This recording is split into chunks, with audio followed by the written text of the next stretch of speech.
what we've been showing to people when they come to this booth. Sure. Take a look behind closed doors. One part absolutely in love with it is that we're showcasing kind of the race and the gender choices.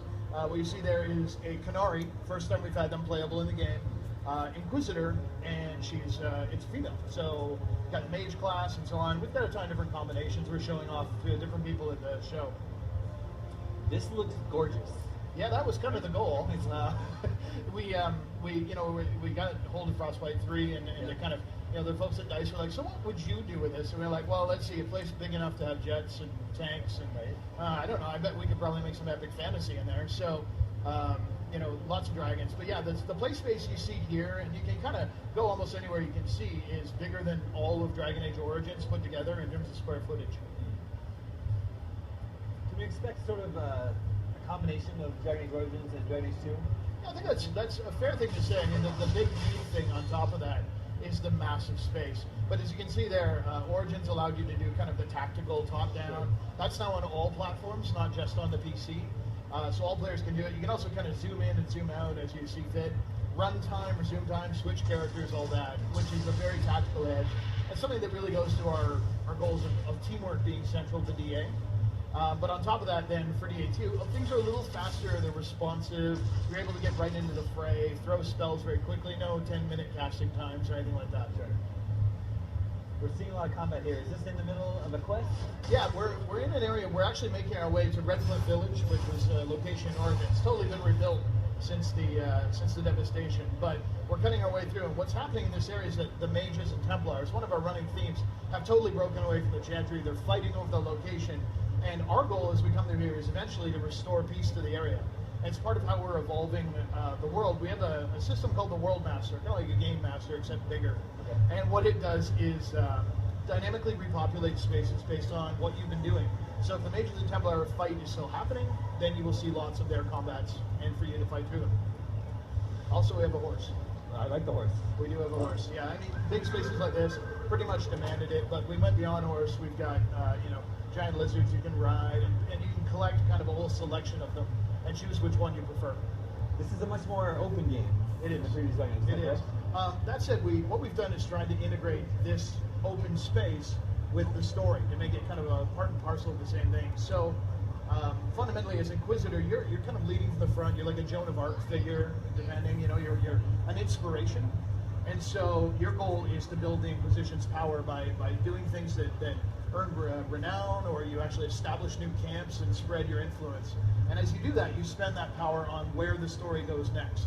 You mentioned the story. What can you tell us about the story? Well, it really begins with a massive cataclysm. The sky opens up, demons come pouring out of this thing called the Breach.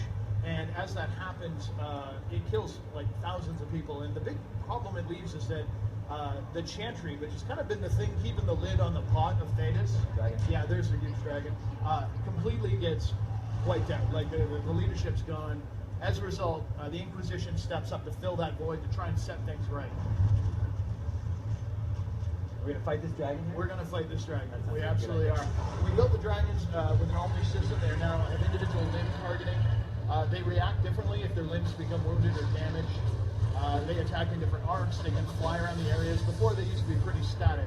But here you'll notice she's got someone behind her and she doesn't like that. We saw some of this footage yesterday during the conference. Yes, absolutely.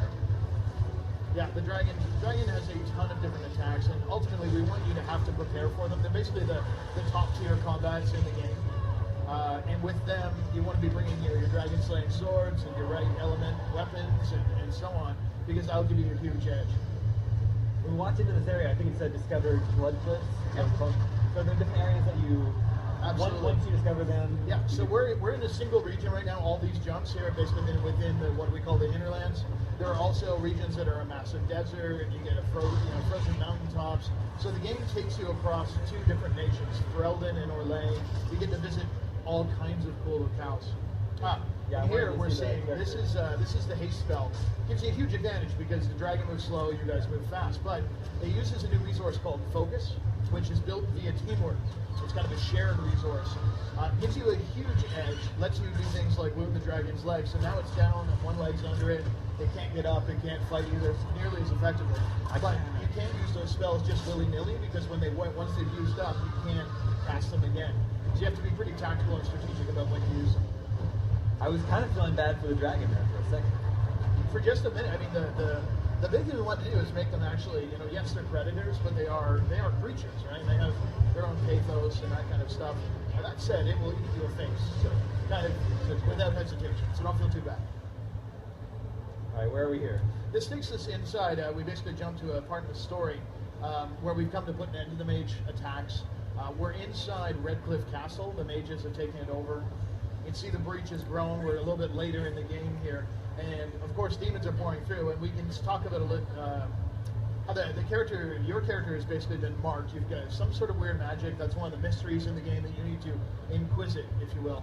And so you can affect these things called rifts. Demons are pouring out of them. They basically represent a fundamental instability in the world. If you can kill the demons guarding them, you can close them. And this is partly why you become inquisitive. You can do something no one else can do. And everyone has to at least respect that. We're getting a look at how varied the environments are.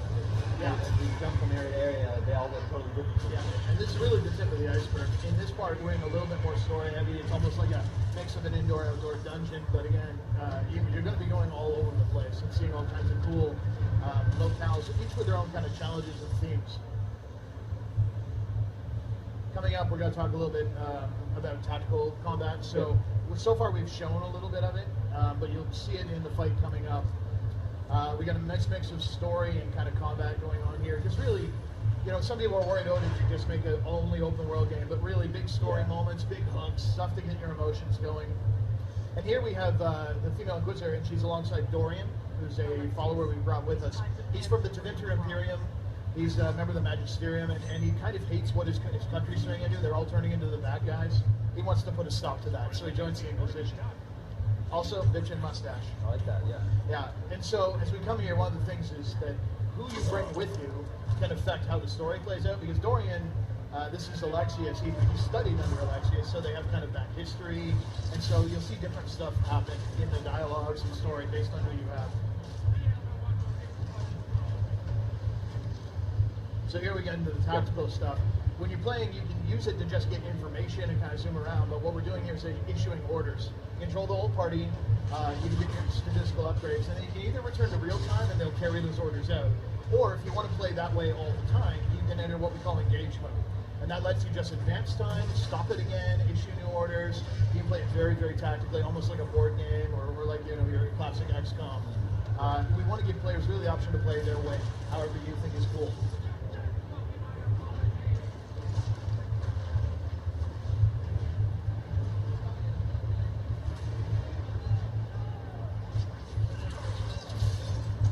We're gonna win here. I think this one's in the bag. An axe to the face will do that.